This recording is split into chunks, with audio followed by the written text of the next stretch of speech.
नमस्कार दोस्तों आज की वीडियो में एक नई अपडेट आप लोगों के लिए लेकर आया हूं जो कि जाननी आपके लिए बहुत ज़रूरी है। सोचिए आप हर महीने अपनी मेहनत की कमाई से एसआईपी करते हो, पैसा इन्वेस्ट होता है, रिटर्न्स आते हैं, लेकिन आपको पता भी नहीं चलता कि कुछ चुपके चुपके चार्जेस भी आपसे लिए जाते हैं। छोटा सा अमाउंट होता है लेकिन 5 से 10 साल में वही छोटा अमाउंट बन जाता है एक बहुत बड़ी रकम। और अब सेबी ने डिसाइड किया है कि ये हिडन टाइप का जो ट्रांजैक्शन चार्जेस है ना, इसको अब पूरी तरह से ख़त्म कर दिया जाएगा। कोई चार्जेस जो हिडन है आपसे नहीं लिए जाएंगे। दोस्तों 9 अगस्त 2025 से एक बड़ा चेंज यहाँ आने वाला है। सेबी ने म्यूचुअल फंड डिस्ट्रीब्यूटर के लिए ट्रांजैक्शन चार्जेस का जो कंसेप्ट था उसको ख़त्म करने का डिसीजन लिया है, यानी कि उसको पूरी तरह से अब स्क्रैप कर दिया है। अब आप सोच रहे होंगे ये ट्रांजैक्शन चार्जेस कौन से होते हैं, मैंने तो कभी पे नहीं किए, मुझसे तो कभी लिए नहीं गए। पूरा टॉपिक समझिए, बहुत इंपॉर्टेंट है, बहुत आपके काम आएगा। देखिए, जब आप म्यूचुअल फंड में इन्वेस्ट करते थे, चाहे आप एसआईपी के थ्रू निवेश कर रहे हो, चाहे आप लमसम के थ्रू निवेश कर रहे हो, ठीक है, एएमसी जो होती है एसेट मैनेजमेंट कंपनी, आपके बिहाफ पर डिस्ट्रीब्यूटर को एक एक्स्ट्रा फीस देती थी जिसको ट्रांजैक्शन चार्जेस के नाम से ही जाना जाता था। ये चार्जेस डायरेक्टली आपके यूनिट से एडजस्ट होते थे।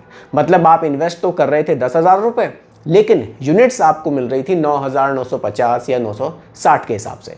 और ज़्यादातर लोगों को तो इसके बारे में पता ही नहीं है। शायद जो वीडियोस देख रहे हैं उनमें से भी कुछ लोग होंगे जिनको इसके बारे में शायद नहीं पता होगा। अब सेबी ने क्या बोला, बस अब ये ख़त्म करने का प्लान है। एएमसी अब डिस्ट्रीब्यूटर को ट्रांजैक्शन चार्जेस नहीं देगी। सिंपल लैंग्वेज में समझिए, जो पैसा आप इन्वेस्ट करोगे वो पूरा पैसा म्यूचुअल फंड में इन्वेस्ट होगा। कोई छुपा छुपी का खेल अब यहाँ नहीं चलेगा। अब इसका फ़ायदा क्या होगा उसको समझिए। देखिए, पहले फ़ायदे पर अगर बात करूँ, पूरी की पूरी ट्रांसपेरेंसी। अब आप क्लियरली देख पाओगे कि जितना इन्वेस्ट किया उतना ही फंड में गया या फिर नहीं गया। दूसरा फ़ायदा, लॉन्ग टर्म कंपाउंडिंग का बूस्ट। छोटा सा 100 रुपये या 50 रुपये 60 रुपये जो भी है, उसका जो मंथली जो डिफरेंस था वो 10-15 साल में हज़ारों में कन्वर्ट हो जाता है। और तीसरा फ़ायदा, इन्वेस्टर्स ट्रस्ट बढ़ेगा। देखिए, क्योंकि म्यूचुअल फंड का मोटो है म्यूचुअल फंड सही है, लेकिन सही तब है जब सब कुछ बिल्कुल क्लियर हो, और यही सेबी अब चाह भी रहा है।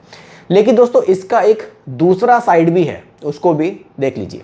डिस्ट्रीब्यूटर के लिए ये इनकम का एक हिस्सा था, अब एएमसी को अपना पे आउट स्ट्रक्चर रिवाइज करना पड़ेगा।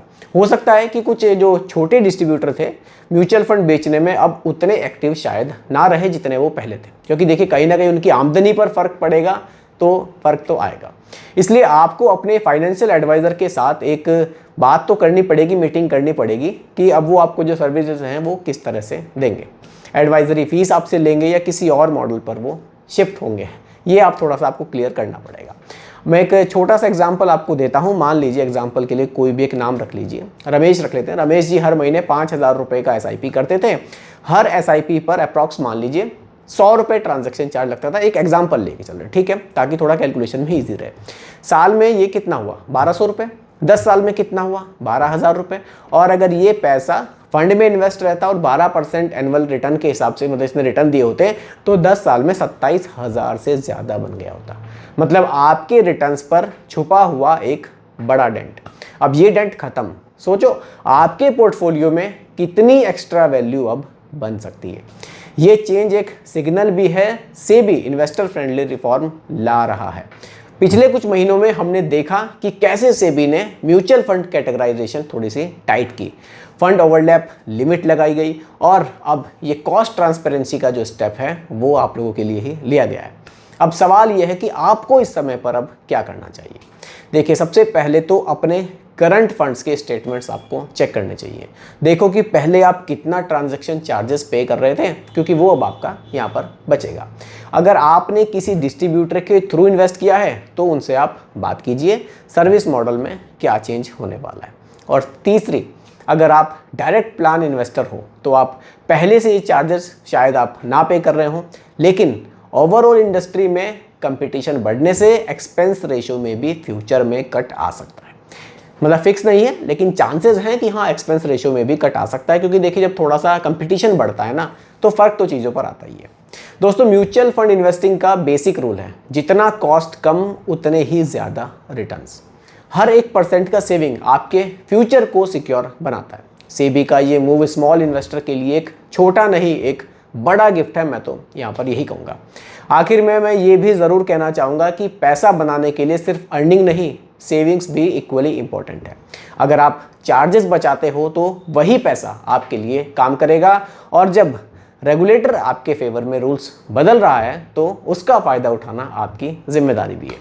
तो आप बताओ, क्या आपको लगता है कि सेबी का ये जो स्टेप है म्यूचुअल फंड इंडस्ट्री का इमेज और ट्रस्ट दोनों इंप्रूव कर पाएंगे या नहीं? क्योंकि काफ़ी लोग कई बार इस पर उंगलियां भी उठाते हैं कि यहाँ पर ट्रांसपेरेंसी बहुत कम है। अब आप कमेंट में अपनी सोच ज़रूर लिखिएगा और उसको शेयर कीजिएगा, और अगर वीडियो पसंद आया हो तो लाइक करना तो बिल्कुल भी मत भूलिएगा। चैनल को सब्सक्राइब कीजिएगा, क्योंकि इसी तरह की इन्वेस्टमेंट से रिलेटेड वीडियो आपको इस चैनल पर आगे भी मिलती रहेगी। तो मिलते हैं फिर से एक और नई वीडियो के साथ। धन्यवाद।